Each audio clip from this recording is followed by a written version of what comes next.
নমস্কার, কেমন আছেন আপনারা? আশা করি সবাই ভালো আছেন। শুভলিপির ব্লগ থেকে আপনাদের স্বাগত জানাই। আজকে আমি এটা কী রান্না করছি বলুন তো? এটা একটা সম্পূর্ণটা অন্যরকম রান্না, একটা ইউনিক রান্না। আমরা বাঙালিরা একটু বিভিন্ন রকম ঘুরিয়ে ফিরিয়ে রান্না খেতে ভালোবাসি। নিজেদের রান্না, বিদেশিদের রান্না, অন্যরকম মানুষদের কালচার সব কিছু কিন্তু আমরা একটু ট্রাই করতে ভালোবাসি। আর আজকে আমি এটা করছি একটু পাট শাকের পকোড়া। এটা কিন্তু আমাদের একটু মা ঠাকুমাদের কাছ থেকে শিখেছিলাম, আর অনেক পুরনো একটা রান্না। আর দেখুন এখন কিন্তু খুব একটা এগুলো দেখা যায় না, কিন্তু আজকে আমি এটা করছি যে পাট শাকের পকোড়া। এই দেখুন কিছু পাট শাকগুলো নিয়ে আর এগুলো সব মাঝখানের এই শিরাগুলো বার করে দিচ্ছি। আর কচি কচি পাট শাকগুলো হলে কিন্তু খুব ভালো হয়। এমনিতে পাট শাক কিন্তু আমরা ডাল দিয়ে খাই বা পেঁয়াজ কুচি রসুন কুচি দিয়ে ভাজা করে খাই, সেটাও কিন্তু খেতে ভালো লাগে। কিন্তু একবার এরকম পাট শাকের পকোড়াটা করে খাবেন, এটাও কিন্তু খেতে খুব ভালো লাগবে। এই লম্বা লম্বা পাতাগুলোকে সব আস্তে আস্তে কেটে কেটে নিয়ে আর এগুলো এক জায়গায় একসাথে করে করে নিয়ে এরকমভাবে ভালো করে ধুয়ে পরিষ্কার করে নিতে হবে। কেন গাছের তো অনেক রকম পোকামাকড় থাকতে পারে, তাই ভালো করে ধুয়ে বেছে খাওয়াটাই কিন্তু বেটার। আর এই দেখুন পাট শাকগুলো কিন্তু আমি সবগুলো কেটে ধুয়ে পরিষ্কার করে নিচ্ছি। তারপরে আমি একটা বাটিতে করে খানিকটা বেসন গুলে নেবো। আর এই বেসনগুলো এর সাথে একটুখানি চালের গুঁড়ো বা একটু কর্নফ্লাওয়ার দিলে কিন্তু ভালো হয়।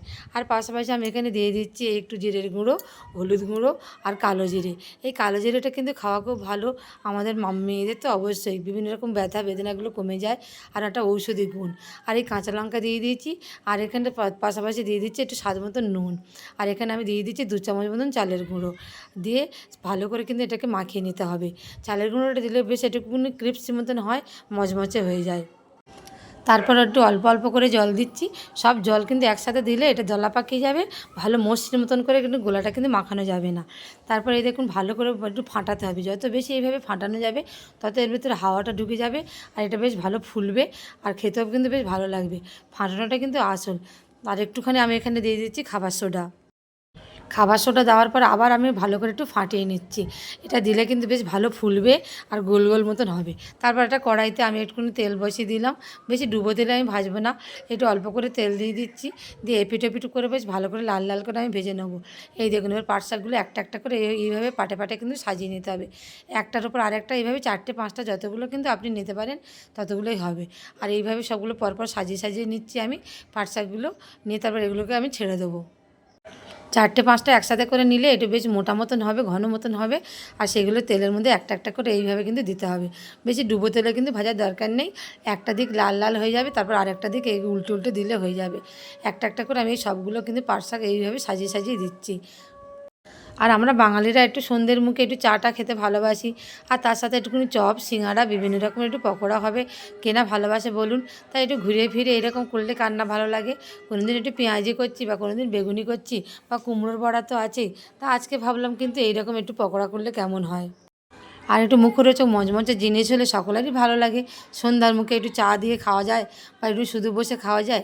আর এগুলো কিন্তু আপনারা ডাল ভাতের সাথে বসেও খেতে পারেন। নিরামিষ দিনে একটু ডালের সাথে এরকম ভাজাভুজি পকোড়া হবে, বেগুনি হবে, কুমড়ুনি হবে, সকলেরই কিন্তু ভালো লাগে। কিন্তু আজকে আমি করবো এর সাথে একটু চা। আর এই বিকালে সন্ধ্যার মুখে কিন্তু এই পাট শাকের পকোড়াটা করব। বেশ একটা দিকে আমার লাল লাল করে ভাজা হয়ে গিয়েছে, তারপর আমি উল্টে পাল্টে তুলে নিচ্ছি। এইভাবে সমস্ত পাট শাকের পকোড়াগুলো কিন্তু আমার এই হয়ে যাচ্ছে। এই দেখুন। আর বেশি ডুবো তেলে আমি দিইনি, এরকম অল্প অল্প করে তেল দিয়েছি, একদিকে একদিকে করে ভাজা হয়ে গিয়েছে। আর একদিকে ফের আমি আরও কিছুটা আমি ছেড়ে দিলাম। আর এই দেখুন বাগানের পাশেই আমার রান্নাঘর।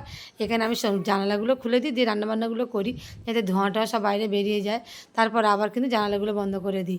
প্রকৃতির দৃশ্য দেখতে দেখতে এইভাবে রান্নাটা করতে কার না ভালো লাগে। আর কত রকমের পাখি আছে।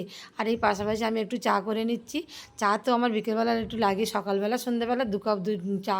এটা যেন আমাদের একটা খাওয়াটা একটা নিয়ম মতন হয়ে গিয়েছে। তাহলে আজকের বিকেলবেলা একদম গরম গরম পাট শাকের পকোড়া আর তার সাথে আছে চা। কেমন লাগলো আমার আজকের এই ভিডিওটি? গরম গরম চায়ের সাথে তো আমরা বিভিন্ন রকমের পকোড়া করে থাকি, তাই এরকম পাট শাকের পকোড়াটা একবার করে খাবেন, দেখবেন দারুণ কিন্তু খেতে লাগবে। তাহলে আজকের ভিডিওটি এই পর্যন্তই। আপনাদের সঙ্গে দেখা হচ্ছে আবার পরের ভিডিওয়। আর যারা আমার ইউটিউব থেকে দেখছেন তারা আমার চ্যানেলটিকে সাবস্ক্রাইব করে দেবেন। আর ভিডিওটি ভালো লাগলে সবাই একটা লাইক করবেন আর কমেন্ট করবেন, আর পেজটিকে ফলো করে পাশে থাকবেন। আপনাদের সঙ্গে দেখা হবে আবার নিত্য নতুন কোনো ভিডিওতে। সবাই ভালো থাকবেন। শুভরাত্রি।